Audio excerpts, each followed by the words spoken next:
என் சுவாச காற்றே வரும் பாதை பார்த்து உயிர் தாங்கி நான் இருப்பேன். மலர் கொண்ட பெண்மை வாராமல் போனாய், மலை மீது தீ குளிப்பேன்.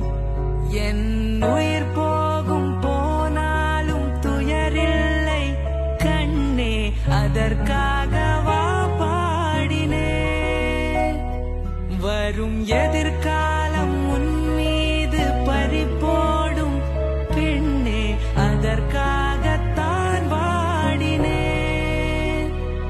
முதலாய் முடிவாய் அதை